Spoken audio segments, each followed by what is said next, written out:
মাননীয় প্রধানমন্ত্রীকে অনুরোধ করছি, আপনার সম্পদের হিসাব আগে দিন। তারা যে নিজেরা দাবি করে তারা ভালো, এটা তারা প্রমাণ করুক এই জাতির কাছে।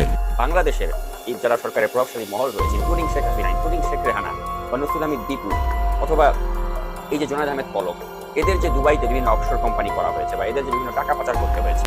আসসালামু আলাইকুম ভিউয়ার্স, দেশ ও দেশের বাহির থেকে যারা আমার ভিডিওটি প্লে করেছেন জানাচ্ছি আন্তরিক শুভেচ্ছা ও অভিনন্দন। আশা করি সবাই ভালো আছেন, সুস্থ আছেন, আলহামদুলিল্লাহ। তো ভিউয়ার্স, এবার অবৈধ সম্পত্তির জালে ফেসে যাচ্ছে মাননীয় প্রধানমন্ত্রী শেখ হাসিনা। অটোমেটিক্যালি তার দেশে এবং দেশের বাহিরে তার এবং তার পরিবারের যতগুলো সদস্য আছে প্রত্যেকেরই কোটি কোটি টাকার সম্পদ। শুধু দেশের মধ্যে বেনজির, আসাদুজ্জামান এবং মতিউর, তারা তো দেশের ভেতরে করেছে, কিন্তু এই সরকারের অধীনস্থ যারা আছেন বা তার পরিবারের সবাই কিন্তু দেশের বাহিরে অট্টালিকা এবং কোটি কোটি টাকা আত্মসাৎ করেছেন। আসুন এ সম্পর্কে ভয়াবহ তথ্য জানবো আজকের রিপোর্টে। ভিডিওতে যাওয়ার আগে ছোট রিকোয়েস্ট করবো, যারা এখনো চ্যানেলটি সাবস্ক্রাইব করেনি, নিয়মিত দেশের সকল আপডেট সবার আগে জানতে অবশ্যই চ্যানেলটি সাবস্ক্রাইব করে পাশে রাখবেন। দর্শক আসুন স্ক্রিনে। বাংলাদেশের এই যারা সরকারের প্রভাবশালী মহল রয়েছে, ইনক্লুডিং শেখ হাসিনা, ইনক্লুডিং শেখ রেহানা বা নসরুল হামিদ দীপু অথবা এই যে জুনায়েদ আহমেদ পলক, এদের যে দুবাইতে বিভিন্ন অফশোর কোম্পানি করা হয়েছে বা এদের যে বিভিন্ন টাকা পাচার করতে হয়েছে, এই টাকা পাচারগুলোর ক্ষেত্রে অর্থাৎ হুন্ডির ক্ষেত্রে অন্যতম নৌন ফেস হচ্ছে এই রাজীব সামদানি। অর্থাৎ রাজীব সামদানির মাধ্যমেই কিন্তু নসরুল হামিদ দীপু বা জুনায়েদ আহমেদ পলক বা শেখ হাসিনা বা শেখ রেহানা এদের বিপুল পরিমাণ অর্থ কিন্তু বাংলাদেশ থেকে বিদেশে পাচার হয়েছে। সেটা রাজীব সামদানির ব্যয়বহুল জন্মদিনের ইনভাইটেশন যে কার্ডটি ছিল সেটির একটি ছবি। তো এখানে আমন্ত্রিত হয়েছিলেন কিন্তু বিএনপি এবং আওয়ামী লীগের সব চোর এবং বাটপার যারা, তাদের সন্তানেরা। তো আসুন একে একে আমরা এক ধরনের অস্থিরতা কিন্তু দানা বেঁধেছে এবং অবিশ্বাস দানা বেঁধেছে। কেউ কেউ ভাবছেন যে আমাদের দৃষ্টিকে অন্যদিকে প্রবাহিত করতে সরকারের পক্ষ থেকেই একের পর এক ইস্যু আমাদের সামনে হাজির করা হচ্ছে। যেমন কোটা সংস্কার আন্দোলনের যে ইস্যু, সেটাকে নতুন করে মাঠে নামানো হয়েছে। কেউ কেউ ভাবছেন যে পুলিশ বা আমলা বা বিভিন্ন ব্যক্তিবর্গের যে দুর্নীতির চিত্র আমাদের কাছে একের পর এক উন্মোচিত হচ্ছে, এটাও হয়তো সরকারের বিভিন্ন এজেন্সি ইচ্ছা করেই করছে, যাতে মূল বিষয়গুলো থেকে আমাদের দৃষ্টিকে অন্যদিকে সরিয়ে রাখতে সরকার সক্ষম হয়। তো এই যে একটা অবিশ্বাস মানুষের মনে যে দানা বেঁধেছে, এটাকে কিন্তু আসলে একেবারে উড়িয়েও দেওয়া যায় না। কিন্তু একটি বিষয়ে আমরা যারা অনুসন্ধানী সাংবাদিকতা করছি, তারা আমরা বুঝতে পারছি যে একটা শক্তি কাজ করছে, যারা সরকারের ভেতরের এই নানা ধরনের অসঙ্গতি এবং দুর্নীতি আমাদের সামনে একের পর এক নিয়ে আসতে ভূমিকা রাখছে। এবং এই শক্তি কিন্তু এই টোটাল যে একটা পাওয়ার স্ট্রাকচার রয়েছে শেখ হাসিনার, সেই শক্তিশালী পাওয়ার স্ট্রাকচারটাকে তারা নাড়িয়ে দিতে সক্ষম। এবং আগামী দিনগুলোতেও এই শক্তি যে এই সরকারের ভিত নাড়িয়ে দেওয়ার জন্য আরো নানা ধরনের ভূমিকা রাখবে, সেটারও কিন্তু ইঙ্গিত আমরা একের পর এক পাচ্ছি। এবং এই বিষয়গুলোকে কেন্দ্র করে আমি আগামী দিনগুলোতে নিশ্চয়ই আরো বিস্তারিত ব্যাখ্যা করে একটি ভিডিও বানাবো। তবে এই মুহূর্তে এই সরকারের এই পাওয়ার স্ট্রাকচারটা যে কতিপয় ব্যক্তিদের সমন্বয়ে গঠিত হয়েছে এবং যারা এই স্ট্রাকচারটাকে টিকিয়ে রাখতে ভূমিকা রাখছেন এবং নিজেরাও বেনিফিটেড হয়েছেন, তাদেরকেই আসলে আমি মনে করি একের পর এক উন্মোচন করা আমাদের জন্য অতীব জরুরি। এবং আমি আজকের এই ভিডিওতে এই শেখ হাসিনার যে পাওয়ার স্ট্রাকচার, এটাকে টিকিয়ে রাখতে কাজ করে যাওয়া একটা দম্পতি রয়েছে, তাদের সাথে আপনাদেরকে পরিচয় করিয়ে দিতে যাচ্ছি। প্রিয় দর্শক, আমি নিশ্চিত যে আমার এই ভিডিওটি আপনারা যারা দেখছেন, আমার এই দর্শকদের 99% দর্শকই হয়তো এর আগে কখনো এই মহাপ্রতারক দম্পতির নামটিও শোনেননি। হয়তো 1% দর্শক থাকতে পারেন যারা এই দম্পতির নাম ইতিপূর্বে পত্রপত্রিকাতে তারা শুনেছেন। তো এরা আসলে কত বড় যে রাঘব বোয়াল, এবং তাদের কাছে এই যে ছাগলকাণ্ডের মতিউর বা সদ্য ধরা খাওয়া যে পিএসসির প্রশ্ন ফাঁসের যে খলনায়ক এই ড্রাইভার আবেদ আলী, এরা যে কতটা বাচ্চা শিশু বা চুনুপুটি, সেটা আমার এই ভিডিওতে আজ আমি প্রমাণ করতে যাচ্ছি। তো যেটা আমি শুরুতেই বললাম প্রিয় দর্শক, যে এই দম্পতির নামটিও হয়তো আপনারা অনেকে শোনেননি। তো আমি আপনাদেরকে শোনাচ্ছি। তাদের নাম হচ্ছে রাজীব সামদানি এবং নাদিয়া সামদানি, অর্থাৎ রাজীব নাদিয়া দম্পতি। তো তারা নিজেদেরকে আর্ট বা শিল্পকলার মানুষ হিসেবে পরিচয় দিলেও এই ধান্দাবাজ দম্পতি কিন্তু সরকারের যারা প্রভাবশালী ব্যক্তিবর্গ রয়েছে, তাদের সাথে কিন্তু অত্যন্ত গুরুত্বপূর্ণ সম্পর্ক রেখেই নিজেদের আখের গুছিয়ে নিয়েছে। তো শুরুতেই আসুন আমরা কিছু ছবি দেখি। আপনারা নিশ্চয়ই কিছু ছবি দেখতে পাচ্ছেন প্রিয় দর্শক। তো আশা করি এই ছবিগুলো দেখি আপনারা বুঝতে পারছেন যে শেখ হাসিনা এবং শেখ রেহানার সাথে এই রাজীব নাদিয়া দম্পতির কতটুক সখ্যতা। এবং সখ্যতা না থাকলে তো আসলে শেখ হাসিনার সাথে এভাবে কেউ আলাপচারিতা করতে পারে না।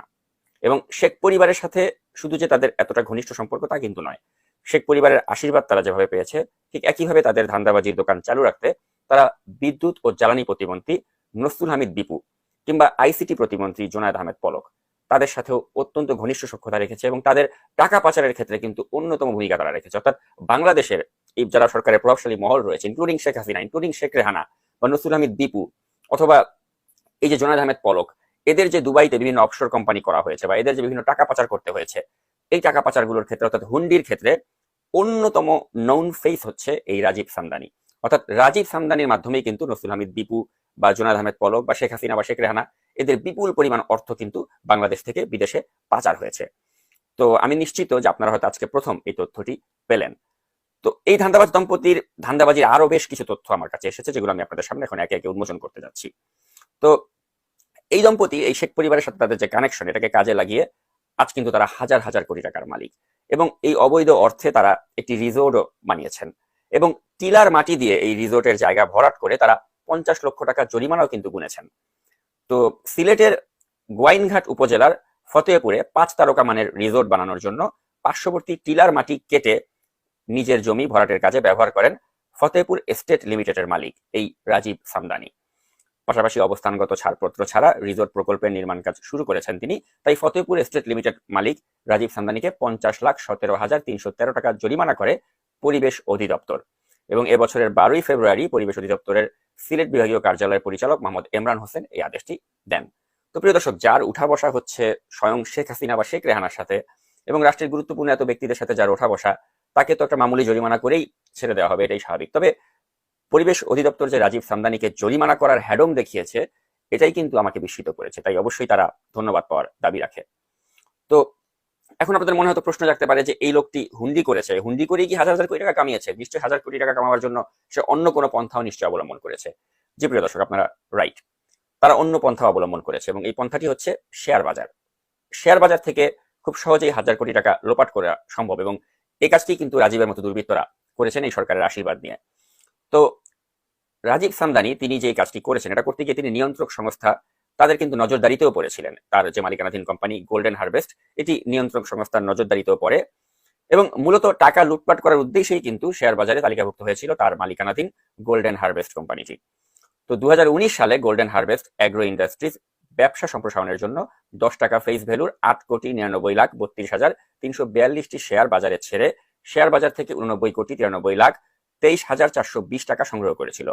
কোম্পানিটি বিদ্যমান 4টি শেয়ারের বিপরীতে 3টি রাইট শেয়ার ইস্যু করেছিল, এবং চলতি বছরের জানুয়ারি পর্যন্ত কোম্পানিটি রাইট অর্থে 70 কোটি টাকা ব্যবহার করতে সক্ষম হয়েছে, বাকি টাকা এখনো ব্যবহার করতে পারেনি, এবং এভাবেই বিনিয়োগকারীদের সাথে প্রতারণার মাধ্যমে শেয়ার বাজার থেকে বিপুল টাকা হাতিয়ে নিয়েছেন রাজীব সামদানি। অর্থাৎ ওই একই এইজ ওল্ড যে টেকনিক, যেটা দরবেশ সালমান এফ রহমান কাজে লাগিয়েছিলেন, ঠিক একই ফর্মুলা কাজে লাগিয়েছেন এই আরেক দুর্বৃত্ত রাজীব সামদানি, এবং শেয়ার বাজার থেকেই এভাবে সরকারের আশীর্বাদে হাজার হাজার কোটি টাকা কিন্তু তারা লুটপাট করেছে। তো প্রিয় দর্শক, এই যে বাংলাদেশের জনগণের টাকা লুটপাট করে তিনি কিন্তু আবার লন্ডনে একটা আরামায়েশের জীবন করেছেন।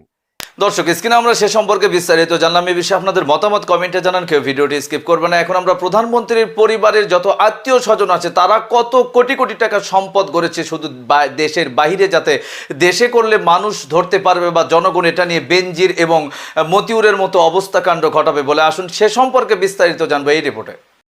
মাননীয় প্রধানমন্ত্রীকে অনুরোধ করছি, আপনার সম্পদের হিসাব আগে দিন। তারা যে নিজেরা দাবি করে তারা ভালো, এটা তারা প্রমাণ করুক এই জাতির কাছে। আরে ধমক দিয়ে কি আপনি নিজের চোখ এবং এই দেশের 20 কোটি মানুষের চোখ বন্ধ করতে পারবেন? আমি মাননীয় প্রধানমন্ত্রী যে বলেছেন তিনি দুর্নীতির বিরুদ্ধে ব্যবস্থা নিচ্ছেন, মাননীয় প্রধানমন্ত্রীকে অনুরোধ করছি, আপনার সম্পদের হিসাব আগে দিন এবং শ্বেতপত্র আকারে প্রকাশ করুন। আপনার মন্ত্রিসভার সদস্যদের সম্পদের বিবরণ দিন, শ্বেতপত্র আকারে প্রকাশ করুন। দেখি কার সম্পদ গত 15 বছরে কত বেড়ে কত হয়েছে। তারা জবাবদিহি করুক জাতির কাছে। জবাবদিহি করতে তো কোনো সমস্যা নাই। তাদের সম্পদ অর্জন যদি বৈধ হয়, জাতি আমরা সকলেই তাদেরকে বাহবা দেব। আর যদি অবৈধভাবে কেউ সম্পদ অর্জন করে থাকেন, তাহলে তাদের বিরুদ্ধে যথাযথভাবে আইনি ব্যবস্থা গ্রহণ করে তাদের সম্পদ বাজেয়াপ্ত করা হোক, সরকারি কোষাগারে তাদের এই সম্পদ নেওয়া হোক, এবং দেশের সাধারণ মানুষের কল্যাণে এই সম্পদ ব্যবহার করা হোক।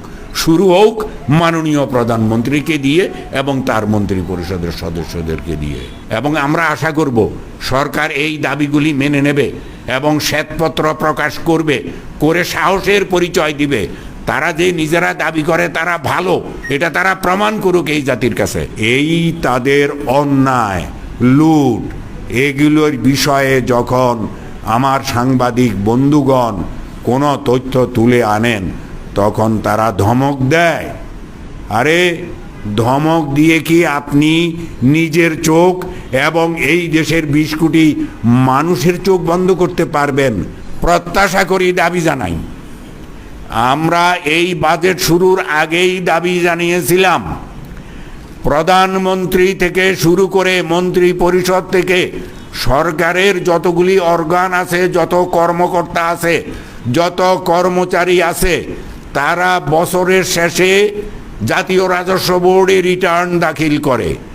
এই রিটার্ন পাওয়ার সঙ্গে সঙ্গে 1 জুলাই থেকে 30 জুলাইয়ের মধ্যে জাতীয় রাজস্ব বোর্ড শ্বেতপত্র আকারে তাদের সম্পদের বিবরণী এই দেশের মানুষের কাছে প্রচার করবে। আরে সম্পদ তো একটি দৃশ্যমান বিষয়। সম্পদ কার কি আছে এদেশের সকল মানুষ জানে, আপনারাও জানেন।